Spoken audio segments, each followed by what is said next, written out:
북한이 굉장히 민감하잖아요. 이 전단지, 탈북자 단체에서 계속 전단지를 수십만 장 뿌리고 있는데 이 전단지와 대북 확성기에 대해서 굉장히 민감해요. 왜 그런가 봤더니 보니까 이설주, 북한 김정은의 부인이죠. 음란물을 보낸답니다. 그런데 북한이 참을 수 있겠나? 라고 박지원 전 국정원장 지금 현재 국회의원에 당선이 됐죠. 이분이 이제 얘기를 하네 보니까 사회자가 묻자 북한의 퍼스트 레이디인 이설주 여사에 대한 표현할 수 없는 음란물을 보냈다. 표현할 수 없는 음란물을 보냈다.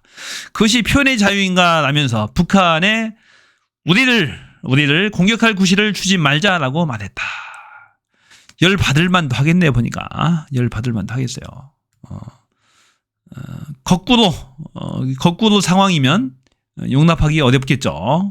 거꾸로면 마찬가지일 겁니다. 자, 그런 얘기. 자꾸 긴장감을 높일 필요가 없어요. 지금 전단지 보내고 탈북단체에서 자꾸 그럽니다. 거기에 윤석열이는 전쟁을 못해서 환장한 사람처럼 더 광란의 춤을 추면서 확성기를 틀어대면서 풍악을 막 울리고 있는 거야. 전쟁아 일어나라, 전쟁아 일어나라, 제발 나 좀 살려다오 하면서 윤석열이는 그러고 있는 겁니다. 다 계획된 의도가 있는 거예요. 사회 혼란을 조장시키려는 거죠. 대통령이 자격이 없는 자지 뭐. 빨리 끌어내야 돼요. 안 그러면 대한민국 망합니다. 자, 이런 정치인은 진짜 정치판에서 민주당에서 퇴출시켰으면 좋겠습니다. 아예 징계해서 내쫓았으면 좋겠어요. 자꾸 딴소리 하는 거야. 국회 운영위도 여당 주는 게 맞대요. 운영위에서 할 것도 없대. 야, 그 말이 나옵니까? 지난 국힘에 21대 국힘에서 하는 짓거리 보고도 이런 말 나옵니까? 대통령실 하나도 견제가 안 됐잖아요. 회의도 제대로 열지도 않고. 정말로 문제 많아요. 21대 후반기 법사위 넘겨주는데도 우상호가 큰 역할을 하지 않았어요? 정말 가관이네요. 야, 또 하나 왕수박 또 하나 있네. 최재성 문재인 정부 수석이었죠. 이런 사람이 수석을 데리고 있었어요. 문재인이. 법사위원장은 국민의힘에 양보하는 것이 맞다라며 민주당이 독식하게 되면 책임도 민주당에게 가는 것으로 전략적 측면에서도 바람직한 결과는 아니라 한다. 야, 이런 인간 좀 방송에 좀 안 나왔으면 좋겠습니다. 진짜 보기 싫어요. 이런 인간들 퇴출시킬 수 없어요? 지금이 어떤 시국인데 비상시국이라니까. 전쟁 상황이라고 지금. 진짜로. 야, 문재인 정부 수석들 대단합니다. 이 우상호나 이 최재성 퇴출시켜야 돼요. 이런 정치인들은 민주당에 더 이상 발붙이지 않도록 발본색원에서 아예 그냥 징계 때려서 아예 탈당시켜버려야 됩니다. 축출해야 됩니다. 요즘에 민주당 지지자들이 북을 보일 거예요. 이 최재성, 우상호 같은 인간들 보면은 정말로 열받잖아요. 어떻게 서울시장 후보에 나간다고 떠들 수 있어요? 이런 짓거리 하고도 지가 서울시장 서울시장이 될 수 있다고 생각하나요? 참 기가 막히죠. 더 이상 친구들이 죽지 않도록 대학생들이 박정훈 대령과 함께 하겠습니다. 이 대학생들로부터 응원의 메시지를 받고 있어요, 지금. 자, 항명죄의 제목을 뒤집어 쓰고 지금 억울하게도 재판을 받고 있습니다. 재판이 없을 때에는 공실, 빈방에 혼자 벽만 보고 그렇게 할 일 없이 그렇게 앉아 있답니다. 일종의 근신 징계 처분이죠. 항명수괴죄로 구속을 시키려고 했으나 국민들의 저항에 밀려서 지금은 그 정도 상태에서 재판을 받고 있어요. 지금은. 정말로 죽일 놈들 아닙니까? 무슨 죄가 있습니까? 이 박정훈 대령이 무슨 죄가 있어요? 최수군 상병의 장례식장에 참석을 해서 본인이 약속을 했대요. 반드시 너의 억울한 죽음을 밝혀주겠다. 라고 해서 제대로 수사해서 이첩을 했는데 어떤 놈이 수사 외압을 해서 임성근 제 해병대 1사단장을 기소하지 못하도록 송치하지 못하도록 그렇게 압력을 행사한 자가 있어요. 누구겠어요? 국방부 장관까지 동의했는데 그것을 막은 자는 누굽니까? 대통령 아닙니까? 대통령 또는 대통령에 필적할 만한 사람. 대한민국에서는 김건희밖에 더 있어요? 두 사람 중에 하나인 거예요. 두 사람이 같이 했거나. 뻔한 겁니다. 이 특검을 막는다는 게 말이 안 되는 거죠. 자, 응원합니다. 정말로 힘들 거예요.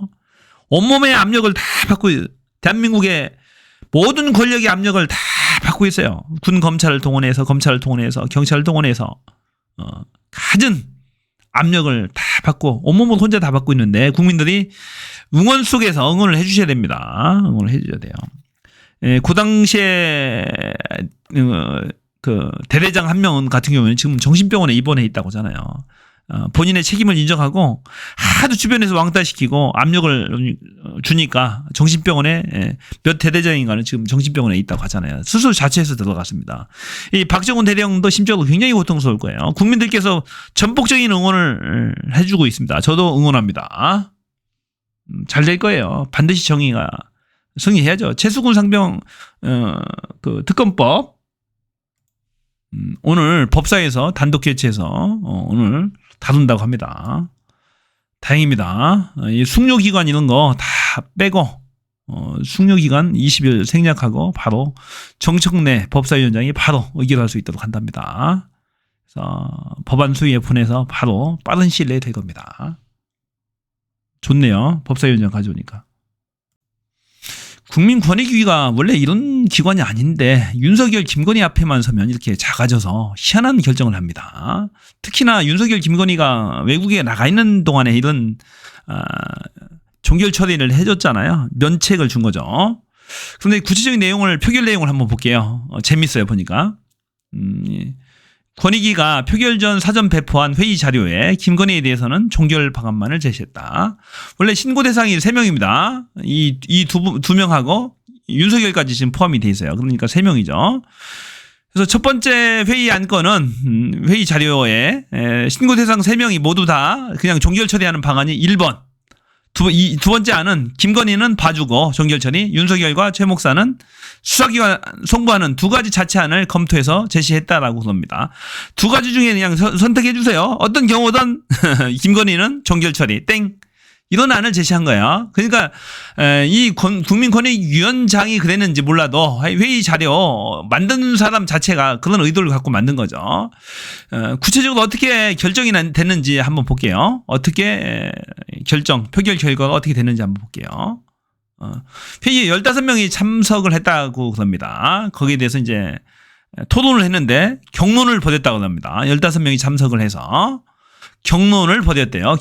갑론을박에서도 의견이 좁혀지지 않자 표결 진행했는데 그 결과 15명 가운데 윤석열 대통령에 대해서는 신고 사건을 종결하자는 의견이 8표, 수사기관에 송부하자가 7표, 딱 한 표 차이로 종결 처리. 김건희에 대해서는 종결 끝내자 9표, 수사기관에 이첩하자 3표, 수사기관에 송부하자 3표. 이첩과 송부의 차이는 이첩은 범죄 혐의가 있다고 인정해서 수사기관에 보내는 게 3표. 송부는 골치 아프니까 우리가 범죄 혐의에 대해서는 판단하지 말고 그냥 보내자가 3표야. 그러니까 6표는 이상 좀 이건 수사기관에 보내야 된다는 게 6표야. 9대 6인 거죠. 최 목사에 대해서는 종결이 8표, 송부가 7표였다. 윤석열과 최 목사는 한 표 차이로 부결된 거고 김건희는 보니까 그래도 6표 정도는 이제 반란표가 나왔던 거죠. 자, 이렇게 좀 아쉽게 됐습니다. 하지만 직무 관련성 부분에 대해서 또 청탁 부분에 대해서는 최재형 목사가 인정했어요. 청탁의 의사가 있었다라고 유튜브에 나와서 본인이 직접 의사를 표시했고 수사기관에 나와서도 청탁이다 나는 청탁했다라고 분명히 얘기했다라고 발표를 했어요. 그러니까 청탁이 있었던 거죠. 또 대통령의 직무가 워낙 포괄적이잖아요. 하기 때문에 직무 관련성도 당연히 인정되는 겁니다. 그래서 이것이 지금 여기서도 논란이 됐었는데 이게 대통령 기록문이냐 여기다 오잖아요. 직무 관련성 여부와 대통령 기록물 여부에 대해서는 논의했으만 종결 결정했다 이겁니다. 골치 아프니까 판단하지 않았던 거죠. 그래서 직무 관련성도 충분히 인정되는 것이고 청탁도 인정되는 것인데 지들 대통령 기록관에 지금 디올백을 보관하고 있다라고 합니다. 대통령 기록물로 정말로 완전히 시대의 사건이죠. 뇌물 받아놓고 디올백을 뇌물 받아놓고 골치 아프니까 대통령 기록관에 봉인해서 딱 놓은 겁니다. 아무도 못 보게 열지 못하도록. 대통령 기록관에 있으면 이걸 아무도 못 보거든요. 뭐 법원에 영장 집행이 있어야 볼 정도입니다. 딱 봉인해 놓는 거죠. 몇십 년 동안 봉인 딱 해놓겠다라는 철벽방을 하고 있는 겁니다. 시대의 사건입니다. 이 사건은 디올 명품백이 한 50만 원, 5, 60만 원 정도 되고, 또 이 샤넬 향수 등이 180만 원 상당입니다. 합해서 한 480만, 한 500만 원 가까이 되겠네요. 500만 원 넘게. 그래서 조사 기간 내에 처리되지도 않았죠. 그래서 분명히 뇌물 혐의까지, 알선수재 뇌물 혐의까지도 적용을 해야 되는 것이고, 윤석열도 탄핵 사유가 추가가 되는 겁니다. 이것도 김건희 종합특검법에 들어가 있습니다. 당연히 국민권익위도 조사 대상이 되겠죠. 관련 공무원들 옷을 벗겨야 됩니다. 벗겨야 되고, 징계를 줘야 됩니다. 탄핵 등 징계를 줘야 돼요. 그래서 아예 퇴직금도 받지 못하도록 어떤 조치를 취해야 되는 거죠. 이 연금 수급권도 박탈해버려야 됩니다. 이 불법 행위를 한 사람들은 가차없이 봐줘서는 안 됩니다. 지금은 비상 상황이라니까, 국가 위기 상황입니다.